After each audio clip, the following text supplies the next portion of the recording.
Hi guys, welcome back once again to the channel. I'm once again in the car, which means that I have seen yet another movie. The movie that I saw this afternoon was none other than the new action thriller dystopian future film, Civil War. I am not joined by my normal companion DJ, and I have the popcorn bucket. We are not going to script it.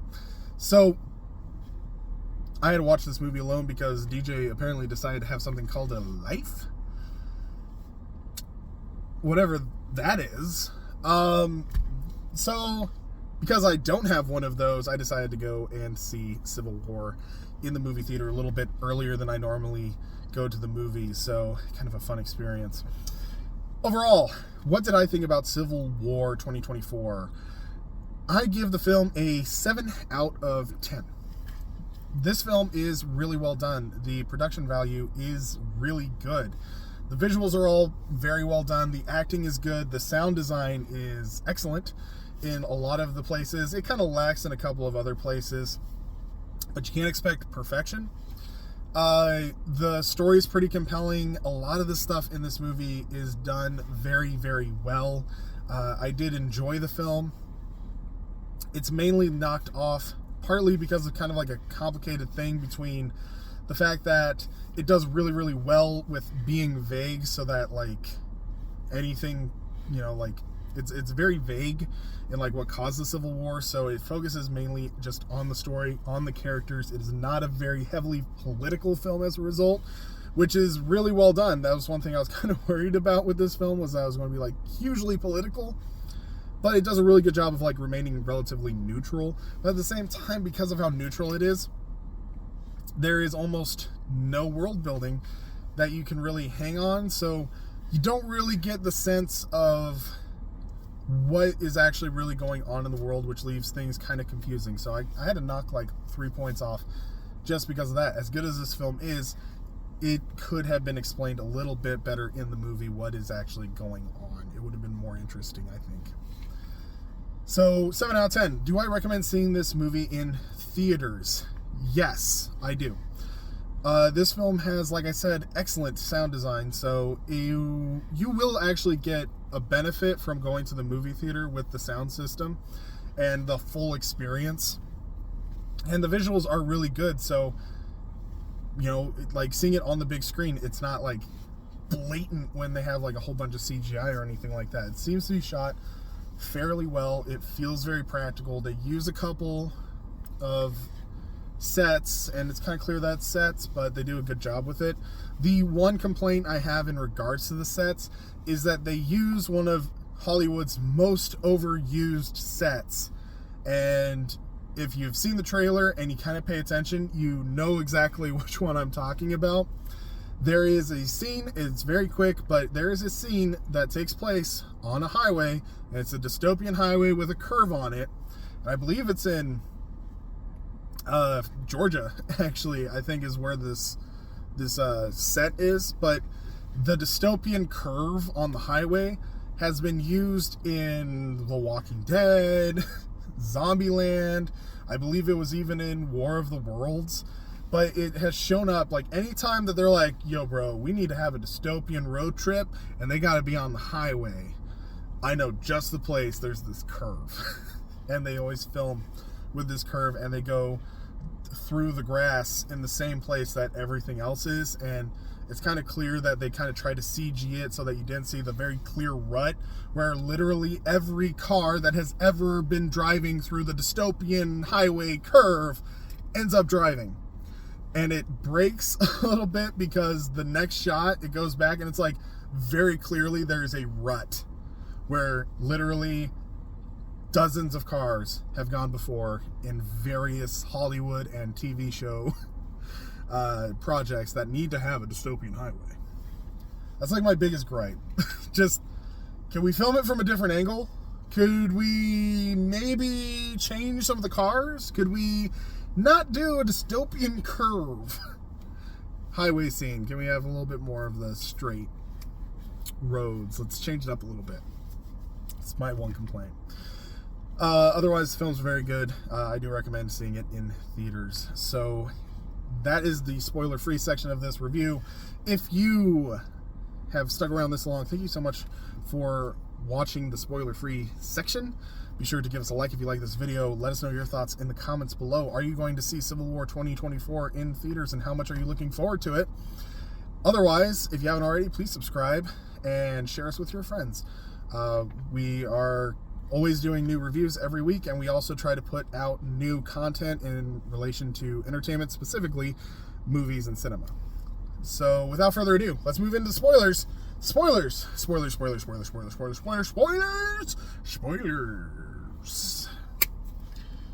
This film is really well done. It mainly follows the adventures of a journalistic team.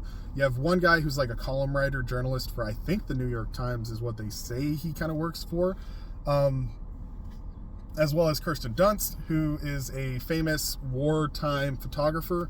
And you also have an older journalist guy who is just trying to be on the front lines without like being too risky.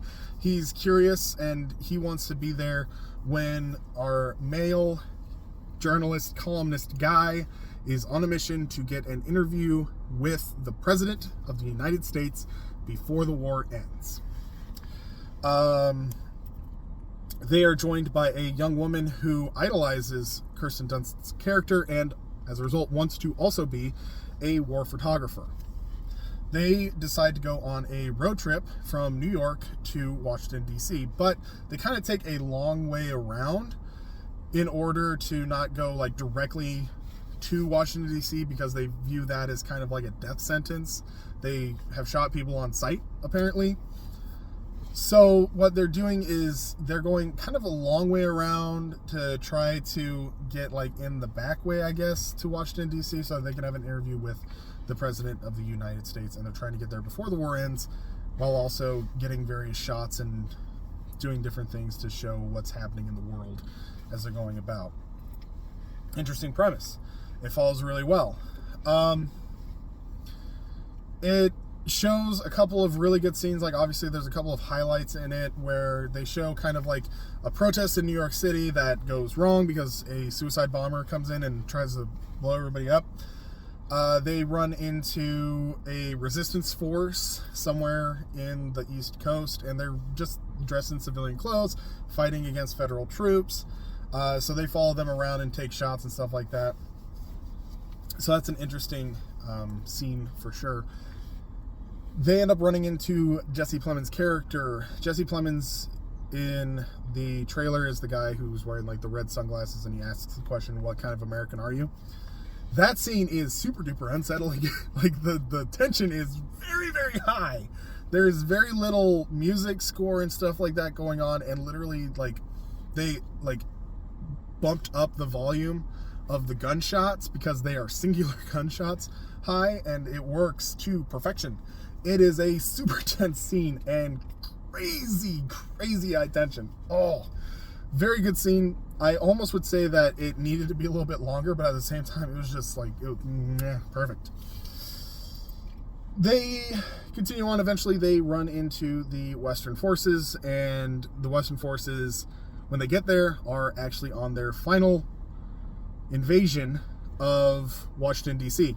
So you kind of see a fall of Berlin kind of situation unfolding with them following the Western forces literally through Washington, D.C., through all of these different monuments into the White House. And it is very high tension, very well done. Like I said, very, very good.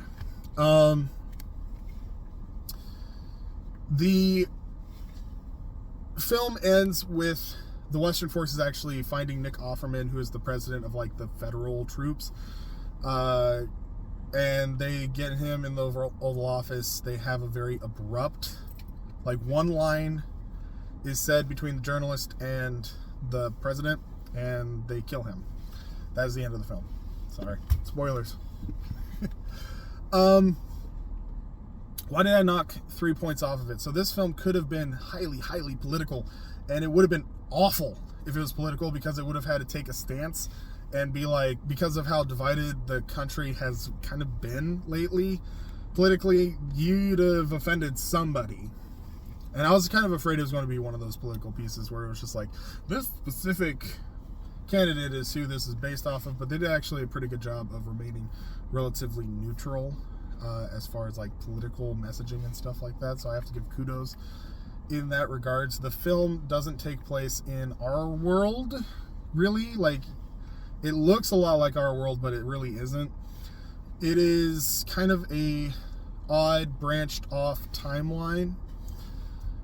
And it also takes place like 30 years in the future of this branched off timeline. The only things that we know that have been established in what the world is, like how the world has gotten to be the way that it is that Kirsten Dunst's character, when she was a young woman, probably about 18, 19, kind of a kid, college kid, started her career as a photographer because she captured famous pictures of an event known as the Antifa massacre. And it's not explained outside of just stating the Antifa massacre. So we don't know if it was like a massacre caused by the Antifa or if it was a massacre of the Antifa. So that's kind of all we know. And she's been in the game for a really long time, and we see a couple of shots of her going through different war zones. She appears to be somewhere in the Middle East, somewhere in Africa, somewhere in Europe, political unrest and stuff like that. She's been in a lot of really traumatic situations. So we can assume that she's been doing this for a very, very long time. And the Civil War kicked off a time ago. The only thing that we really know about Nick Offerman as the president is he is president of the federal troops. He seems to be like the remnants of the old government. He's trying to keep the country together through sheer patriotism kind of thing. Like, he's sending very clear like propaganda, and he's lying about the fact that the loyalist troops are winning. He says that they're winning, but they're really not. There's not a lot established about him. They compare him to like a Mussolini or Hitler or something like that early on, where they're like, hey, you're going to be kind of disappointed this guy's not really going to be anything, because none of these other guys were. So I don't know exactly what you're expecting by getting an interview with him. But at the same time, the press remains very, very neutral. They don't have people that they're polling for. And the country is split in like four official sectors, and then there's obviously two off branches where it's like the people who are just benefiting from the lawlessness and then the people who are just trying to stay out of it. So not a lot is really established about like who this guy really is. We don't know like how is he evil, is he bad, what caused the Civil War, how long has the Civil War been going on, what the heck is going on. None of that is really established. That's why I knocked 3 points off of it, because it's like, it's vague in a good way, because it's like, okay, this isn't a political film. It really lets you focus on the characters. It really lets you focus on the specific story that they're trying to do. And you just kind of get wrapped up in the lives of these four characters as they're going across this like section of the United States. So that's really cool, but this film really does come off like it would be a message film, and a lot of people have talked about like, oh, it's such a powerful message, it really should have been released like 5 years ago. Is politically vague enough, though, that there's not really that much of a message. Some people could probably force kind of a political message into it. Personally, watching it, it's separated enough from reality that Nick Offerman's character is not really anybody. Like, I don't really know how else to like get into it and describe it, to be honest. Like, that's like the biggest issue. It's like it benefits from being vague because you focus on the story, but it kind of loses and diminishes the fact that it's vague because so many people have acted like this is a message film, and it's not grounded enough to be a message film. There's not enough history in order for you to really understand everything that's going on outside of your main character conflict and stuff like that. And then the end of the film, they act like it's like a really good thing that Nick Offerman's character was killed, but it's not really that well established why exactly it's a good thing that he's killed, when the journalists don't seem to really be siding with any of the forces. Like, yes, they're embedded with the Western forces at the end when they go into Washington, D.C. with like a couple of other journalists. But at the same time, they were in a resistance group for a little bit. They were on their own for a very long time. They've run into Federalist troops that were doing bad stuff, but they've also were in kind of like a Federalist territory in New York, and they were fine. So they're extremely, extremely neutral. So you don't really have like, these are the good guys, these are bad guys, but then the end shot literally is like they're developing the film of the Western forces celebrating the death of this president character played by Nick Offerman. And you're just like, okay, why? Why is this like, they're just capturing history, I guess? I don't know. So, benefits, negatives, like I said, it knocks off like 3 whole points for me, because it's just like, I liked almost everything else about the film, just I was kind of lost due to the vagueness and kind of the minimalist world building. So there's that. Anyway, I've talked to you guys long enough about this movie. Once again, I recommend it. If you haven't seen it, go see it. If you have seen it, let us know your thoughts about it in the comments below. Otherwise, we'll see you guys in the next video. Thanks for watching.